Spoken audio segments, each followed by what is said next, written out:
Apple एक garage से start होकर आज दुनिया में सबसे ज़्यादा फास्टेस्ट ग्रोइंग कंपनी है। दुनिया की फास्टेस्ट $1 ट्रिलियन छूने वाला कंपनी और $2 ट्रिलियन छूने वाला कंपनी भी एप्पल ने बना। यहाँ तक कि फास्ट $3 ट्रिलियन छूने वाला एकमात्र कंपनी भी एप्पल ने बना, जिसका मार्केट कैपिटलाइजेशन फ्रांस, रशिया जैसे देश की इकोनॉमी से भी ज़्यादा है। भारत की टोटल जीडीपी भी 2023 के एंड तक $3.73 ट्रिलियन और अकेले एप्पल की मार्केट कैपिटलाइजेशन $3.05 ट्रिलियन।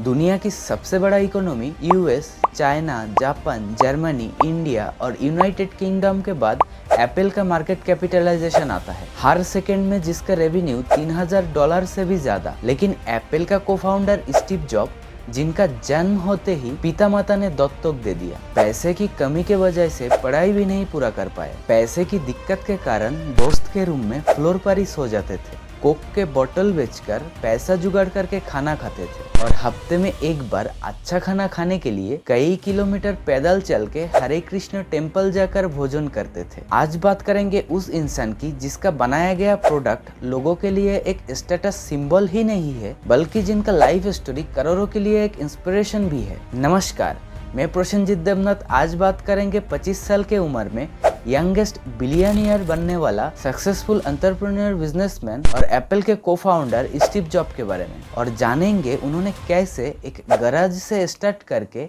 दुनिया की इतनी बड़ी कंपनी एप्पल बना दी। और आखिर में जानेंगे उनका कही गई वो बातें जिसके राह चल के उन्होंने दुनिया की सबसे बड़ी कंपनी एप्पल खड़ा कर दी। मेरा पिछला सारा वीडियो को आप लोग बहुत सारा प्यार दिया, उसके लिए दिल से धन्यवाद। फिलहाल बात करेंगे स्टीव जॉब के बारे में और उनके लाइफ स्टोरी से सीखेंगे powerful business lesson. Steve Paul job का जन्म 24 फरवरी 1955 में सैन फ्रांसिस्को, कैलिफोर्निया में हुआ था। उनका पिता अब्दुल जंदाली और माता जोइन। स्टीव जॉब जब जन्म लिया तब उनका पिता माता का शादी नहीं हुआ था, इसलिए उन लोगों ने स्टीव को दत्तक देने के लिए सोचा। पहले एक लॉयर कपल ने लेना चाहा, सब ठीक ठाक था, लेकिन जन्म होने के बाद स्टीव को देखकर उन लोगों ने अपना डिसीजन बदल दिया और बोला हम लोगों को एक लड़की चाहिए। और फिर उनका पिता पॉल जॉब और माता क्लेरा जॉब ने उनको गोद में ले लिया। क्लेरा और पॉल ने उनका बेटे का नाम रखे थे स्टीव। सरप्राइजिंगली स्टीव बहुत अलग किस्म के बालक था। उनका एक साथ उद्यम,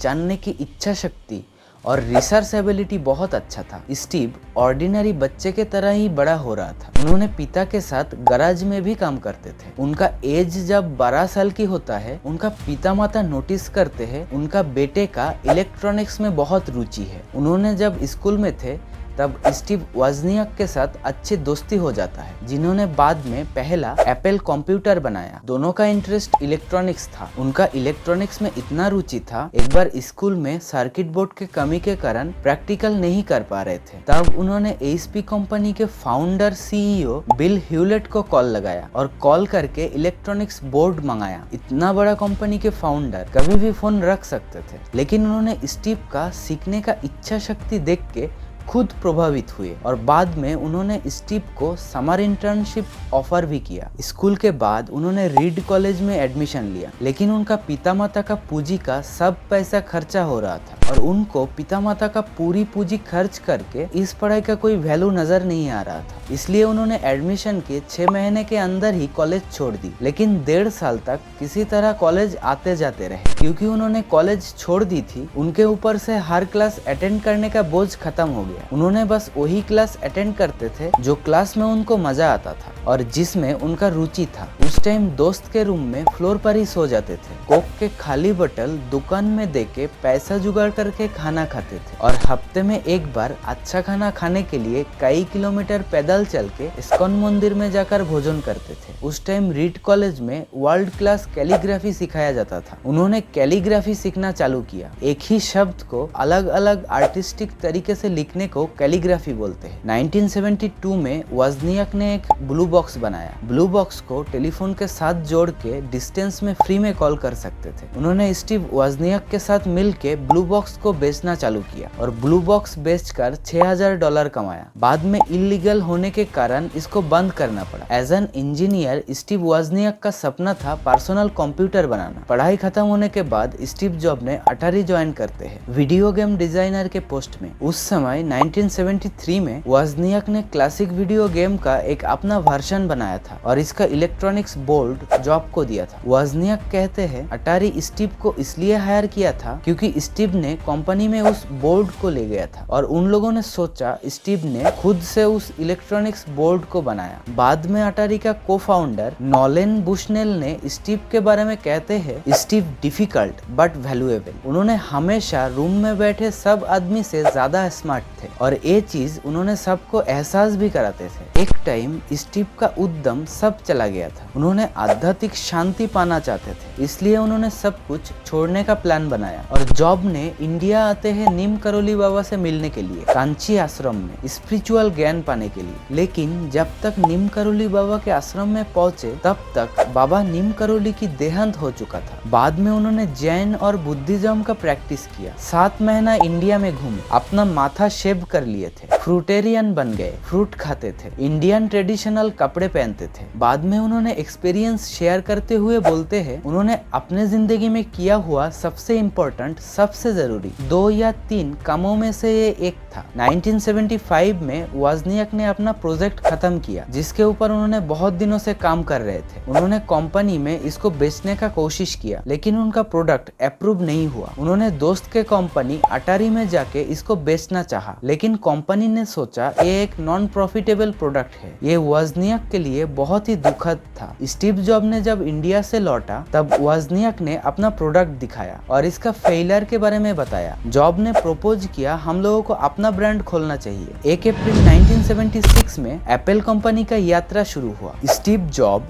स्टीव वॉजनियाक और रोनाल्ड वेन के साथ फंडिंग के लिए स्टीव ने अपना कार बेच दी, वॉजनियाक ने अपना कैलकुलेटर बेच दिया। कंपनी का नाम प्रपोज किया गया एप्पल। उस टाइम इंटरनेट नहीं होता था, फोन बुक था जो कस्टमर को कंपनी से कनेक्ट करता था और एप्पल अल्फाबेट वर्ड ए से शुरू होता है, इसलिए जॉब ने सोचा फोन बुक में उन लोगों का पोजीशन ऊपर रहेगा। इवन उनका काम किया कंपनी अटारी से भी ऊपर। 3 लोग मिलकर एप्पल का शुरुआत किया था जिसमें से स्टीव जॉब का शेयर 45%, स्टीव वॉजनियाक का शेयर 45% और रोनाल्ड वेन का 10%। अब प्रोडक्ट असेंबल करने के लिए उन लोगों को एक प्लेस चाहिए था तो जॉब का बेडरूम को चुना गया। फर्स्ट एप्पल प्रोडक्ट स्टीव का बेडरूम में असेंबल हुआ और उन लोगों ने इसका नाम रखा एप्पल 1। स्टीव जॉब के मॉम क्लेरा पॉल भी उन लोगों के साथ ज्वाइन करते हैं। कोई कॉल आता था तो जॉब के मम्मी क्लेरा पॉल उठाती थी ताकि एक ऑर्गेनाइजेशन लगे। स्टीव वॉजनियाक ने प्रोडक्ट बनाते थे और स्टीव जॉब ने प्रोडक्ट की मार्केटिंग देखते थे। फर्स्ट एप्पल प्रोडक्ट बेचने के लिए उन लोगों ने पूरा शहर घूमा लेकिन कोई खरीदने के लिए राजी नहीं हुआ। बाद में बाइट शॉप ने उन लोगों का प्रोडक्ट रखने के लिए राजी हुआ, वो भी एक शर्त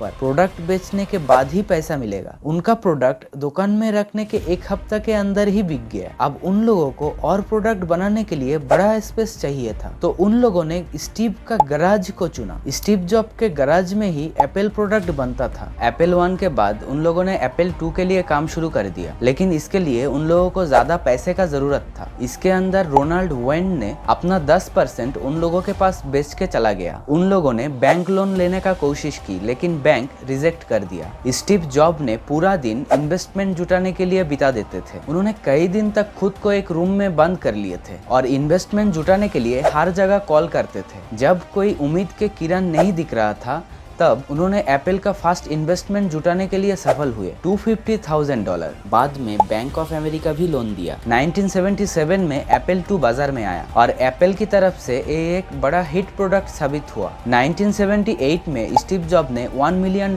के मालिक बन जाते हैं। एप्पल 2 के सक्सेस के बाद एप्पल ने 2 और प्रोडक्ट पे काम शुरू किया, कंप्यूटर लिसा जो एक पर्सनल ऑफिस कंप्यूटर था और एप्पल 3 जो एक बिजनेस एनवायरनमेंट के लिए था जो 1980 में बाजार में आया। 1981 में एप्पल का आईपीओ लॉन्च हुआ और एप्पल का आईपीओ बाजार में रिकॉर्ड सेट किया। 1983 आते आते स्टीव जॉब ने यूएस का फॉर्चून 500 में 500 सबसे अमीर आदमी के अंदर आ चुके थे। रैंक था 411। मात्र 23 साल की उम्र में बन गए थे $1 मिलियन के मालिक। 24 साल की उम्र में $10 मिलियन और 25 साल की उम्र में $100 मिलियन। फोर्ब्स ने उनको यंगेस्ट रिचेस्ट मिलियनियर के लिस्ट में डाल दिया। 1981 में आईबीएम ने पर्सनल कंप्यूटर के मार्केट में इंटर करते हैं, लेकिन एप्पल के पीसी में एडवांटेज था और एप्पल का डिस्ट्रीब्यूशन चैनल भी स्ट्रॉन्ग था। आईबीएम का पीसी उतना एडवांस नहीं है देखते हुए एप्पल ने वर्ल्ड स्ट्रीट जर्नल में एक एड छापा, वेलकम आईबीएम। सीरियसली, एप्पल ने आईबीएम के पीसी को नीचा दिखाने की कोशिश की। आईबीएम के पीसी में तब माइक्रोसॉफ्ट विंडोज यूज होता था और माइक्रोसॉफ्ट के पास बिल गेट्स था। ऐसा लग रहा था एप्पल इन सब चीजों का केयर नहीं करता है। 1983 में आईबीएम पीसी एप्पल 2 के सेल को क्रॉस कर जाता है और बन जाता है best selling personal computer. Apple का बोर्ड ने स्टीव जॉब को कहा उन लोगों को एक सुपर विजन चाहिए। 1983 में स्टीव जॉब ने जॉन स्कैली से मिले। जॉन स्कैली पेप्सिको के सीईओ थे। स्कैली से जाके बोले, तुम अपना पूरी जिंदगी चीनी के पानी बेचना चाहते हो या दुनिया बदलने का मौका चाहते हो? जॉन स्कैली ने एप्पल ज्वाइन किया as a CEO.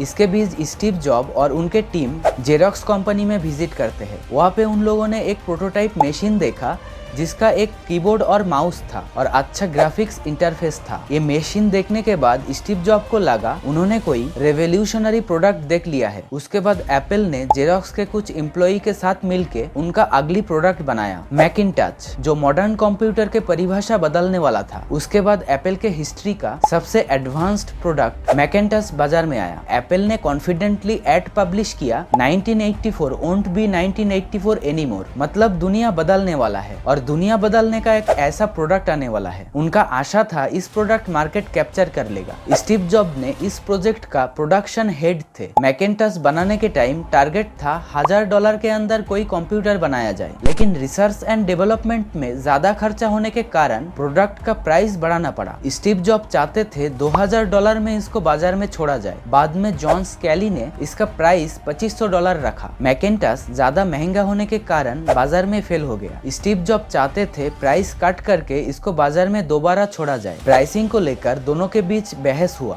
John स्कैली pricing घटाना नहीं चाहते थे क्योंकि इस प्रोजेक्ट का प्रोडक्शन हेड स्टीव जॉब थे, तो इस प्रोजेक्ट का फेलियर स्टीव जॉब के फेलियर को माना गया। जॉन स्कैली चाहते थे एप्पल 2 में ज्यादा फोकस किया जाए क्योंकि तब एप्पल 2 अच्छा बिक रहा था और क्योंकि एप्पल एक प्राइवेट लिमिटेड कंपनी था, उन लोगों को ग्रोथ दिखाना जरूरी था। बोर्ड ने जॉन स्कैली का साथ दिया और स्टीव जॉब को मैकिन्टॉश प्रोजेक्ट से हटा दिया। बाद में 1985 में स्टीव जॉब ने और कुछ सीनियर एम्प्लॉय के साथ रिजाइन दे दिया। जॉन स्कैली ने स्टीव जॉब को बाहर निकाल दिया। स्टीव जॉब ने फिर भी काम के लिए पैशनेट थे। उन्होंने कंपनी नेक्स्ट और पिक्सार स्थापना की। नेक्स्ट ने बिजनेस के लिए कंप्यूटर बनाना चालू किया और पिक्सार ने पहली एनिमेटेड मूवी टॉय स्टोरी बनाई। और एप्पल में रिसेशन आने के कारण सेल में इम्पैक्ट हुआ और जॉन स्कैली को पता नहीं था रिसेशन को कैसे हैंडल करे और माइक्रोसॉफ्ट ने माइक्रोसॉफ्ट ऑफिस लॉन्च किया जो कि ग्राफिकली ज्यादा एडवांस था और एप्पल का शेयर गिरता चला गया। एप्पल बैंकक्रप्ट होने के हालत में आ गई।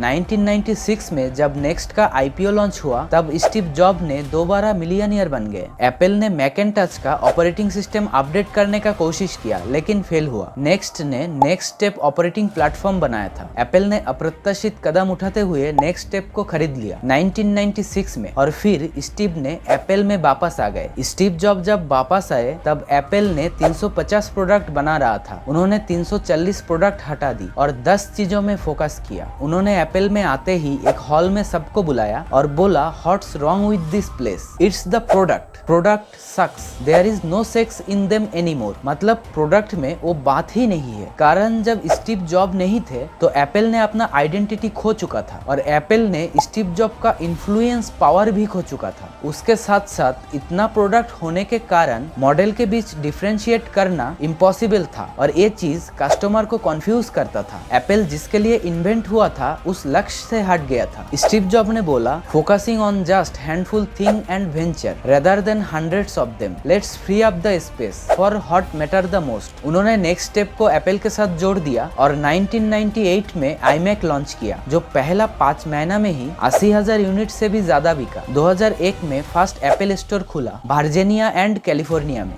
उसी साल मैक OS X लॉन्च हुआ और पोर्टेबल प्रोडक्ट iPod लॉन्च किया गया। तब ऑलरेडी मार्केट में MP3 प्लेयर था। स्टीव जॉब ने इसे और स्लिक और सेक्सी बनाना चाहते थे। एक बार iPod के टीम उनको जाके प्रोटोटाइप प्रोडक्ट दिखाया। उन्होंने उस प्रोडक्ट को पानी में फेंक दिया और उससे बबल निकलने लगे। तो स्टीव जॉब ने कहा इसे और छोटा करके लाओ, इसमें से बबल निकल रहा है, इसका मतलब इसके अंदर हवा जाने के लिए जगह है, तो मतलब और छोटा करने का स्कोप भी होगा। 2003 में उन्होंने गाना बेचने के लिए डिजिटल प्लेटफॉर्म iTunes बनाया। 2007 में उन्होंने एप्पल का हिस्ट्री का सबसे प्रॉफिटेबल प्रोडक्ट आईफोन लॉन्च किया। आईफोन के सक्सेस के बाद 2010 में आईपैड लॉन्च किया। आईफोन और आईपैड में सेम ऑपरेटिंग सिस्टम था, तो सब बोलने लगा आईपैड नहीं बिकेगा क्योंकि ये फोन का एक बड़ा वर्जन है। लेकिन लॉन्च के बाद आईपैड भी अच्छा बिका। स्टीव जॉब कहते थे नीटनेस इज परफेक्शन। एक बार उनके पिता घर के पिलर में अच्छा दिखाने के लिए प्लाईबोर्ड लगा रहे थे, तो उन्होंने जब अंदर का साइड भी प्लाईबोर्ड लगाया तो स्टीव जॉब ने कहा अंदर कौन देखता है। तब उनके पिता ने बोला कोई देखे ना देखे, नीटनेस जरूरी है। तब से ये चीज उनका जिंदगी का मंत्र बन गया। उन्होंने एप्पल का पैकेजिंग में एलिगेंट प्रेजेंटेशन हटा दी, सिंपल डिजाइन रखा, मिनिमम कलर स्कीम रखा। उन्होंने बोलते थे attention little thing in details, यानी छोटा चीजों में भी ज्यादा फोकस करो। उन्होंने एप्पल का लोगो भी सिंपलिस्टिक रखा, एप्पल का नाम तक हटा दी, बस लोगो रखा। लोगो के नीचे कोई टैगलाइन भी नहीं रखा। एप्पल वो पहला कंपनी था जिन्होंने डब्बा खोलने का एक्सपीरियंस के ऊपर भी काम किया। उनको पता था उनका बायर प्रोडक्ट नहीं खरीदता है, वो एक सपना खरीदता है, इसलिए डब्बा खोलने का एक्सपीरियंस भी अच्छा होना चाहिए। इसलिए उन्होंने एक अलग टीम रखा। उन्होंने मार्केटिंग भी मिनिमलिस्टिक बनाया। उन्होंने बोलते थे when you talk too much thing your message get missed, मतलब तुम जब बहुत चीजों के बारे में बात करते हो तुम्हारी असली मैसेज खो जाता है। उन्होंने जब मैक नोटबुक लॉन्च किया तब उनका एडवर्टाइजिंग टीम ने इसके नीचे लिखा fastest processor, thinnest design, aluminium body. उन्होंने बोला इसे सिंपल बनाओ,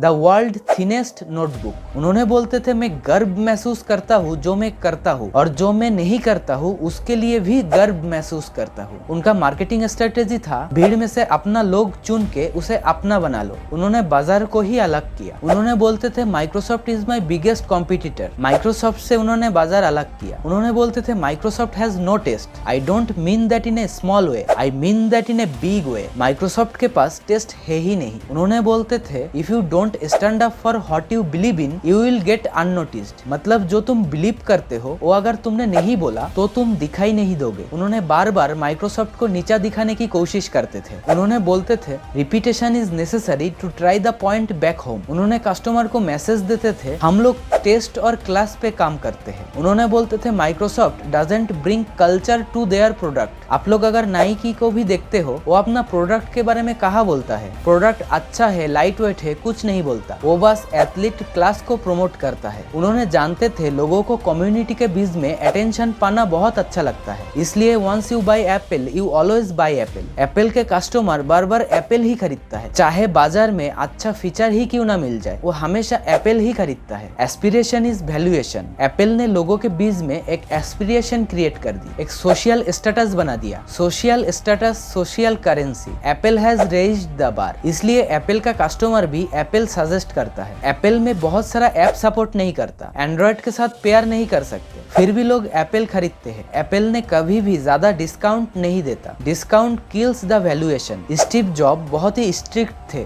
उन्होंने बोलते थे it's not my job to be nice to people, it's my job to make them better. अब जानेंगे उनका वो कई बातें जिनके राह चल के उन्होंने इतनी बड़ी कंपनी खड़ी कर दी। पहली बातें, स्टीव जॉब ने कॉलेज क्यों छोड़ा था? इसका रीजन उनके जन्म से जुड़ा हुआ है। उनका बायोलॉजिकल पिता माता उनको एक एजुकेटेड फैमिली में दत्तक देना चाहते थे, एक लॉयर फैमिली लेने के लिए तैयार था, लेकिन आखिरी वक्त में उन लोग अपना डिसीजन बदल दिया। और उसके बाद उनका पिता माता को जब कॉल किया गया क्या आप लोग एक बेबी बॉय को एडॉप्ट करना चाहेंगे, करेंगे, तो उनका पिता माता हाँ कर दी। लेकिन बाद में उनका बायोलॉजिकल माता को पता चला उनका एडेप्टेड पिता माता एजुकेटेड नहीं है, उन्होंने एक एजुकेटेड फैमिली में देना चाहते थे। बाद में उन्होंने इस शर्त पर राजी हुआ उनका बेटे को अच्छे कॉलेज में पढ़ाया जाएगा, लेकिन उन्होंने एक महंगा कॉलेज चुन लिया था और उनके पिता माता का पूरी जिंदगी का पूंजी इसमें खर्च हो रहा था और उनको इस पढ़ाई का कोई वैल्यू भी नहीं दिख रहा था, इसलिए उन्होंने कॉलेज छोड़ दी। कॉलेज छोड़ने के बाद भी उन्होंने कॉलेज आते जाते रहे और उन्होंने बस वही क्लास करते थे जो उनको अच्छा लगता था। उन्होंने बोलते हैं एक आदमी जिंदगी में सबसे ज्यादा समय अपने काम में देता है, इसलिए लोगों को वो काम करना चाहिए जो उनको अच्छा लगे और जिसमें वो एक्सपर्ट हो, तभी उस काम में कोई अपना 100% दे पाएगा। उनका जिंदगी का दूसरा स्टोरी कैलीग्राफी के बारे में है। उन्होंने कॉलेज ड्रॉप आउट करने के बाद कैलियोग्राफी क्लास में ज्वाइन किया। एक ही चीज को अलग अलग तरीके से लिखने को कैलियोग्राफी बोलते हैं और इस कैलियोग्राफी को उन्होंने मैकेन्टच में डिजाइन कर दिया। अगर उन्होंने कैलीग्राफी ना सीखा होता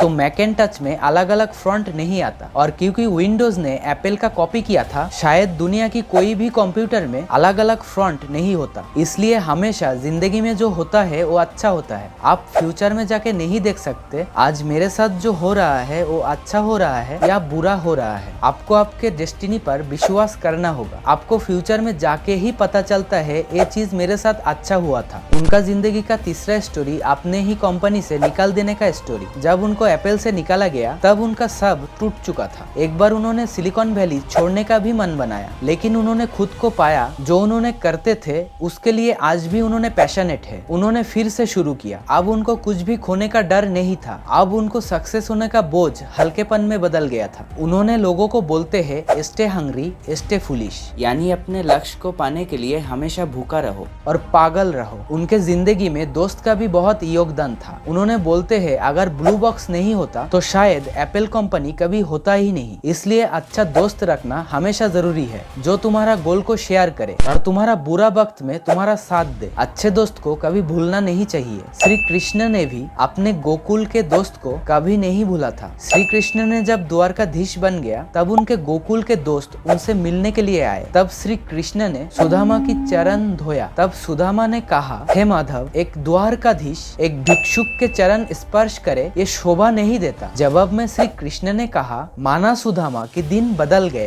परंतु हम तो वही है। वो शका ही क्या जो बदलते दिनों के साथ बदल जाए। जानते हो ना मैं कौन हूँ? द्वारकाधीश। कारागार में बंद करा दूंगा, चुपके से बैठो। 5 अक्टूबर 2011 में स्टीव जॉब ने इस दुनिया को छोड़ के चले गए। मरने से पहले उनका आखिरी शब्द था, ओ वाओ। इस वीडियो अच्छा लगा है तो लाइक कमेंट शेयर जरूर कीजिए। आप लोगों का हर कमेंट का जवाब मैं दूंगा। और सब्सक्राइब करके नोटिफिकेशन बेल को ऑल करके हमारे साथ जुड़े रहिए ताकि हर अपडेट आपके पास आगे पहुंचे। हमारे साथ जुड़े रहने के लिए, बहुत सारा प्यार देने के लिए और इसी चैनल में हर बार वापस आने के लिए दिल के गहराइयों से धन्यवाद।